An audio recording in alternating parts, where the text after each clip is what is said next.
Welcome, dear friends. Here we are for another study of the Spiritist magazine.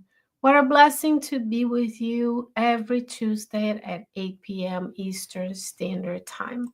For those who are new or for those who need a little reminder, we will be releasing all of the articles of the magazine, including the newest issue, can be found at spiritistmagazine.org. You'll be able to find also the link to the Spiritist Magazine app as well as the Kardec Radio app if you go to kardecradio.com, where you can access all of the Spiritist Magazine files free of charge. And if you scroll down to issue 66, you can see here it's downloading into my app. And then over time, wherever you are in the world, whatever you're doing, maybe we can spend some time scrolling through the Spiritist magazine and not on our social media apps and everything. So this issue has quite a few items related to the Spiritist group. We are Spiritists, and Spiritists gather in Spiritist groups all over the world, with a fair number of them now in the United States and beyond, spreading the good news in English. So today we have a message from the Spirit Bezerra de Menezes through the medium Yvonne Pereira. It's one of the messages of issue 66, which also feature many articles about the Spiritist Center. And we want to read about the Spiritist Center and talk about the Spiritist Center because we are Spiritists and that's where we gather to do our works. But it's also because yesterday we celebrate the discarnation of Allan Kardec, March 31st, 2020. Oh, excuse me, March 31st. Yesterday was 2025, but you'll be watching this on demand another time. That's okay. It's always good to reflect on the Spiritist Center. And today, April 1st, the Spiritist Society of Paris, or the Spirit Society of Parisian Studies, was formed by Allan Kardec. So today we dedicate this opportunity of study under the blessing of God and the guidance from the superior spirits to talk about the Spiritist centers. Where are they? Here you say they're not clubs. They're not clubs for our nationalities, for our people to gather, but they have very specific functions. And we'll learn a lot today from Bezerra de Menezes, Dr. Bezerra de Menezes, right, who continues to work in the spiritual realm, helping many of our Spiritist centers here in the US and abroad to fulfill our mission of spreading the Spiritist doctrine as codified by Allan Kardec. So here is the beautiful cover of this for this article. And as always, what do we do? What you're seeing here, if you're watching this, you've seen a screen, which is a sharing of my screen. That's how the PDF version of the magazine shows up. So if you go to spiritistmagazine.org, you can download the PDF version of the magazine to your computer, to your tablet, to your phone. As I've shown you, you can also download the app. You can read the app, the article on the app as well. And every week, we use the PDF version in order to study the articles together. So we read, we pause, we comment, we reflect, right? Every day you read, you learn something. So Dr. Bezerra de Menezes says, there are essential elements, even indispensable to a certain series of works coordinated by the workers of immortality, in the service of the third revelation, which is Spiritism. So there are things that are necessary, they are essential, indispensable to certain types of work They're coordinated by the workers of immortality. Those are mantras and guides that each and every Spiritist center has. So, question for us. When we go to a Spiritist group, when we're preparing the night before, the day off, do we even recognize the hundreds of spirits arrive before us and they are gathering the elements indispensable to their works? So if you have a Spiritist center in your area, you are very blessed because many places on the earth do not. And then we think about how blessed we are, how are we presenting ourselves? Am I being respectful in the way that I arrive early? I interact with the groups of people in there, and then also how I conduct myself during the meetings, how I teach my descendants the importance of Spiritism. I take them to the Spiritist Center and I teach them, like we're here to commune with the superior spirits. So what are these essential elements, you ask? Let's learn with Bezerra de Menezes. He says, the spiritual vibrations spread out in the environment of a Spiritist center through the care of its invisible guardians. So there is this vibrations emanating and spreading out throughout your Spiritist center. So what a blessing to be there. Invisible guardians, again, the workers, the mentors, the guides of a Spiritist center, because we are never alone. The useful fluids necessary for the varied and delicate works that must be carried out there in the Spiritist Center. From the healing of the sick to the conversion of suffering discarnate entities, and even the talks inspired by spiritual instructors. So these are the works that go on inside a Spiritist Center. Healing of the sick. This is therapeutic passes, fraternal counseling. Conversion of suffering discarnate entities, those who are attacking others and are attacking the center through mediumistic activity, can be converted to the side of the light. And even talks. So even if you're just talking, if you're reading a message, if you're praying, you are inspired by the spiritual instructors. So you have these useful fluids emanating in the Spiritist Center. Again, how do I present myself to the Spiritist Center in physical form? Am I respectful of where I am, of the culture? Am I presenting in a way that my presence is not going to be distracting to others? That's important. In a world where everybody wants to be main character, we have to be like, am I drawing attention to myself by the ways I am presenting in the works of Spiritism? But also, how can I contribute to this useful fluids that are present in the Spiritist Center that are a blessing to all of us? These vibrations, these specialized fluids, very subtle and sensitive, must remain immaculate. So he's telling us here indirectly that we potentially could bear this fluids not immaculate anymore. Bearing intact the virtues that are natural and indispensable to the development of work. Because in this way, if not, they will be mixed with impurities that are harmful to the same works, thus nullifying their profound possibilities.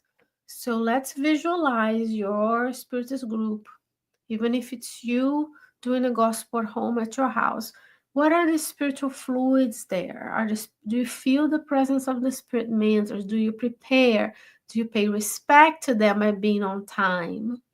Right? There are several stories of both Chico Xavier and Divaldo Franco, our true north. No, true north is Jesus. But then Chico Xavier comes after, right? How they dress a certain way, they talk a certain way. What kind of things I have in my house? What kind of activities go on?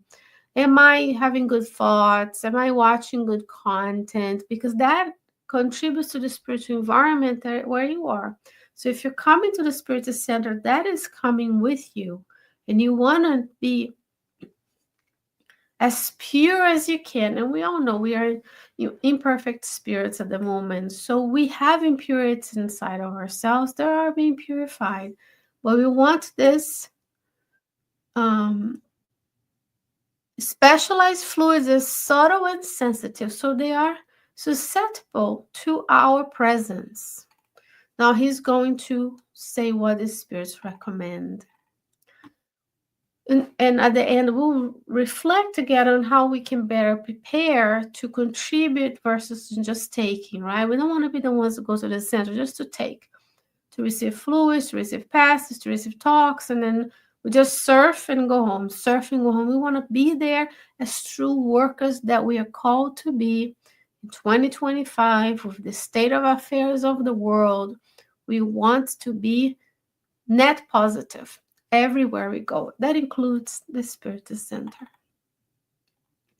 Hence, why enlightened spirituality recommends to the adherents of the great doctrine, that's you and I, maximum respect in Spiritist meetings, where frivolity, recklessness, backbiting, and intrigue, commercialism and worldliness, noise, and less serious attitudes should never penetrate, since these are inferior manifestations of human character, and in consequence, whose magnetisms to such assemblies, and therefore for the association that such things allow, will attract groups of hostile and evil entities from the invisible, which will come to influence subsequent works to the point that they may adulterate them or make them impossible, since such environments will be incompatible with enlightened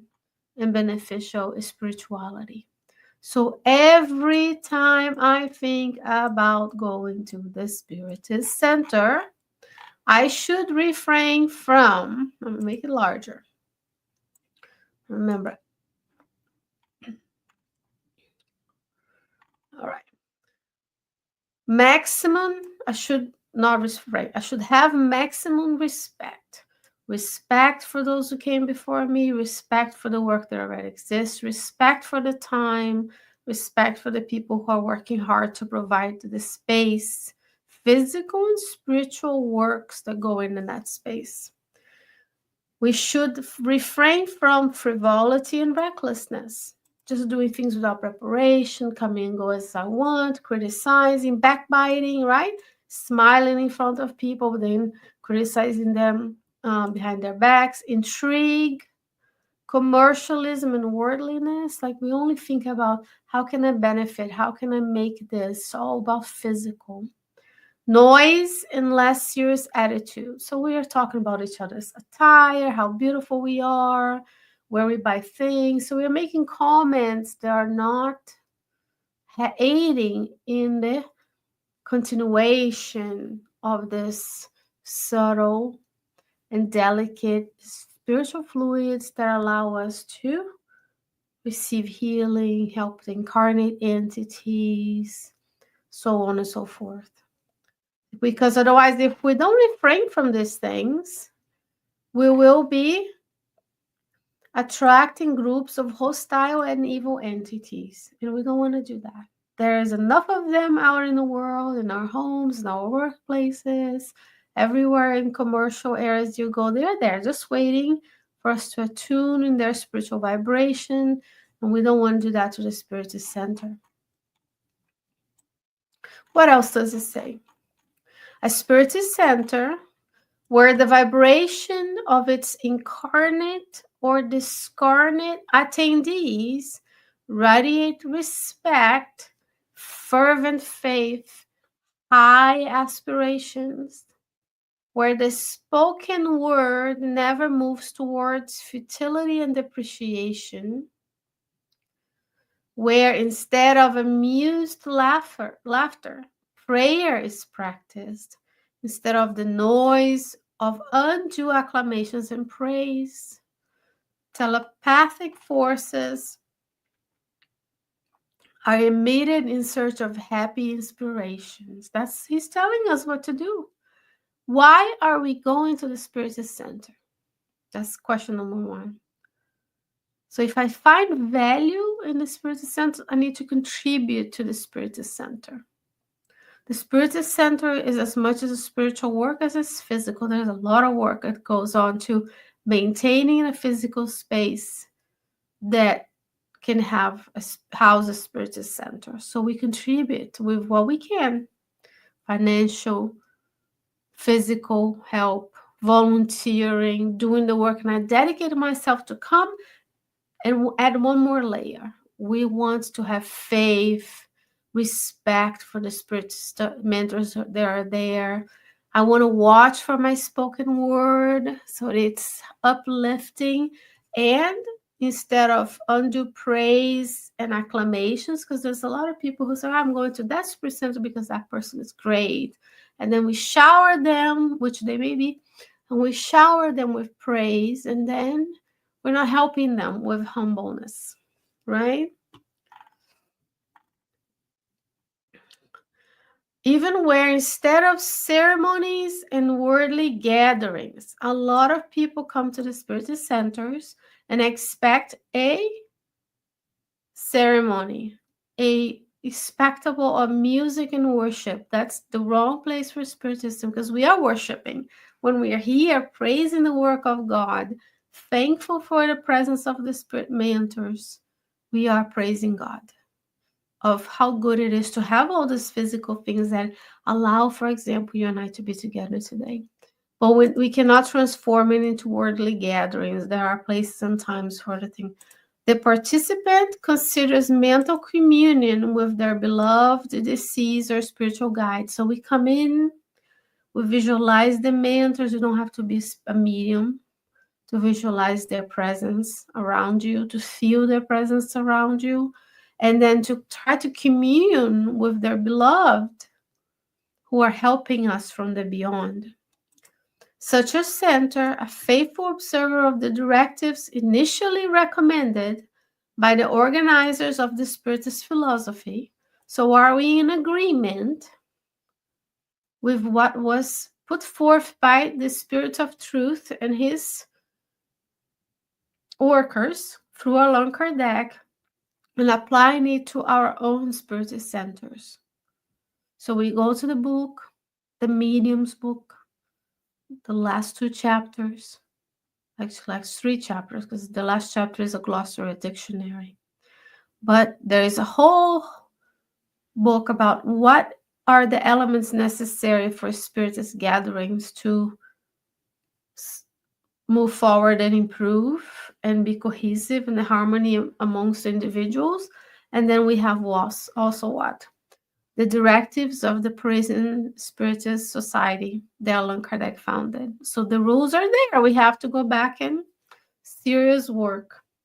Much serious work for us, friends. Faithful observer of the directives initially recommended by the organizers of the Spiritist philosophy will be the holder of the confidence of enlightened spirituality. So when we are faithful to what we came here to do, and friends, we did not come to this world to travel, to have experiences. We came here to work. The earth is not a vacation resort. If we think we're doing better to our families to go do experiences, we are mistaken, because we're given the opportunity to know of these and to serve others, and we're choosing selfishness. Of course, we take care of our families, we take care of our profession, we take care of the physical things we need, but in our reincarnatory plan is service, is to love, actually. All reincarnatory plans is to love. Love comes through materialize it in service. How am I helping others? How am I helping my community? There are millions of spirits in the United States who discarnated. Many of them don't know that they're discarnated. And the Spiritist Center is the only place on the earth we have this direct interaction of the two worlds, where we have freedom of religion and freedom of speech to exercise our religious practices and beliefs, where we can actively help the discarnate friends who are suffering. And maybe one day we will be the ones who are discarnated and won't have a Spiritist center to go to be helped because we didn't work on starting and maintaining one. Have we thought about this? What's going to happen to us? What if I discarnate tonight? Where am I going to be? But if we are faithful and committed to the work, then we will be held in high regards with the spirituality, who sees, oh, as this worker is faithful, I'll give him more work, which will elevate it, the Spiritist Center, to the modeling organizations of above, then carrying out within their precincts sublime undertakings, which will honor their leaders on both planes of life. So when we do the work to commit and be faithful, to be respectful, to refrain from the worldliness of it all, then the spirit mentors come and say, okay, I'm going to invest time on them and they're going to help us. Only these, therefore, will be registered in the beyond the grave as charitable houses or temples of love and fraternity, authorized for sensitive spiritualistic experiences. So these are the ones who will be like, oh, these places were of charity. But if we keep on just thinking we come here to get to know one another, get to praise one another, get to make business dealings, so on and so forth, of course we're going to help one another. Of course we're going to get to know, but that's not the main thing. That comes with time, interaction, that comes with us enjoying being here, enjoying this work of Spiritism. But if we don't do any of these selfless undertakings, then the others, those centers that deviate to extravagant or inappropriate norms or practices, friends, what are the practices now with Spiritist centers? Are they extravagant or inappropriate? What did Kardec do? Did he provide all of this mixed soup of word alphabet of everything? No, he was faithful. Study, service, mediumistic meetings, charity, right? But if we are focused on the worldly, these will be in the beyond considered mere groups where apprentices of Spiritism gather in leisure hours. So we only come once a week for an hour. We want to be served instead of served. We are commenting on each other's appearance. We are worried about how I'm going to find a job, a business, so on. Those. Then our Spiritist Center will be not just a club, just where people come together because they like each other. But there are other clubs that we could join. So we want to be regarded and registered beyond the grave in the spiritual, because remember, very important, every Spiritist group, its foundation and preparation starts where, friends? Centuries before we reincarnate. It's in the book Spiritual Dimensions of the Spiritist Center by Sueli Calder Schubert. Before you and I came to this planet, we had a reincarnatory plan that we hopefully participated on. Some spirits reincarnate with a reincarnatory plan, but because of the choices of previous lives, now they have to undergo things that are just a consequence of actions, right? Expiation. Many of us, when we become a world of trials and regeneration, will have tests, not expiations anymore. We're still undergoing trials and expiations. All we have to do is look around. We are under transition to regeneration, so we want to raise our vibrations through service, through love. And our reincarnatory plan, we came together. So we want to be registered beyond the grave and honor the hundreds of spirits who come to your Spiritist Center every day, every week, who serve, who are helping those who are discarnated and confused, who are here to help us as well. And then we want to be a temple of love and fraternity, authorized for sensitive experiences, more work. The more we work, more works will be given, more will be asked of us, more we have to give up. And we think that Earth is all about getting a bigger house, a bigger car, traveling, and have my passport full. We're fooled. We're being fooled by the worldliness of it all. So let's ensure, this is from the book Dramas da Obsessão by Bezerra de Menezes through Yvonne Pereira, who is the medium. So let's ensure that next time you go to your Spiritist Center, next time you are at your house doing the gospel at home, praying with your family, reading, including your children in the worship, you think about, how am I going to go to Spiritist Center? What are my thoughts? What are my feelings? What are my actions? Is it coherent? How can I participate? How can I contribute to the center more than, can I give more than I take? Dear friends, with our deepest gratitude to the presence of our spirit mentors who have inspired us to be here today, who join us in this journey of growth in this lifetime, praying and thanking Yvonne Pereira, Bezerra de Menezes for their continued work in the beyond, because I'm sure that they are working on the behalf of the cause. The mentors of the Spiritist magazine who allow us this beautiful work to be published, as well as Allan Kardec himself, Hippolyte Bezerra, Hippolyte Grivale, Allan Kardec, who is, I'm sure, in the spiritual realm helping us undergo this movement is spreading the third revelation and the spiritism everywhere we go. Dear friends, this is all for today. We have you going to visit spiritistmagazine.org, rereading this message and the many other messages about the Spiritist centers in many of the issues, especially issue 66, so that we can better reflect on our role in making this world a better place for all. May you stay well, may you stay safe, and God willing, I'll be back with you next week with another program. Take care. Bye-bye.